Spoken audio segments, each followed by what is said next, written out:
អ្នកសង្កេតការអាស៊ានហ្វីលីពីនចុះសង្កេតការផ្ទៀងផ្ទាត់និងរាយការណ៍អំពីស្ថានភាពព្រំដែននៅតំបន់ច្រកអន្តរជាតិជាំនិងតំបន់រងផលប៉ះពាល់ផ្សេងៗទៀតសេចក្តីប្រកាសព័ត៌មានអ្នកនាំពាក្យក្រសួងការពារជាតិនៃព្រះរាជាណាចក្រកម្ពុជាសូមជម្រាបជូនសាធារណជនអ្នកសារព័ត៌មានជាតិនិងអន្តរជាតិមេត្តាជ្រាបថានៅថ្ងៃប្រហ័សទី18ខែមិថុនាឆ្នាំ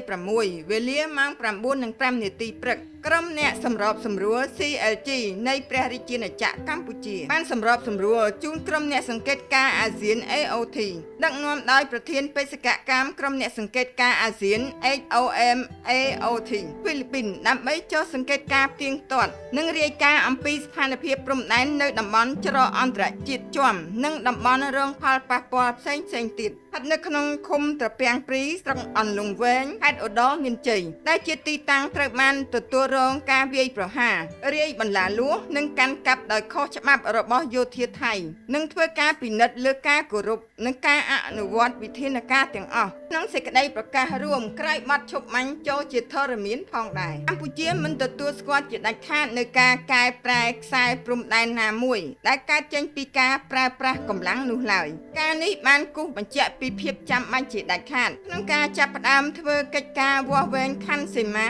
ដោយគណៈកម្មការចម្រុះខណ្ឌសីមាព្រំដែនគោក TBC កម្ពុជាថៃឲ្យបានឆាប់បំផុតស្របតាមកិច្ចព្រមព្រៀងដែលមានស្រាប់ដោយមានចែងនៅក្នុងចំណុចទី3នៃសេចក្តីប្រកាសរួមនៃកិច្ចប្រជុំពិសេសលើកទី3នៃគណៈកម្មការធិការព្រំដែនទូទៅកម្ពុជាថៃ GBC ថ្ងៃទី27ខែធ្នូឆ្នាំ2025ដើម្បីអនុញ្ញាតឲ្យប្រជាពលរដ្ឋស៊ីវិលស្លូតត្រង់របស់កម្ពុជាអាចវិលត្រឡប់ទៅលំនៅឋានវិញដោយមិនមានការរារាំងព្រមទាំងដោយសុវត្ថិភាពនិងកិត្តិយសកម្ពុជាតែងតែផ្ដល់ការគាំទ្រយ៉ាងពេញទំហឹងដល់ក្រុមអ្នកសង្កេតការអាស៊ាន AOT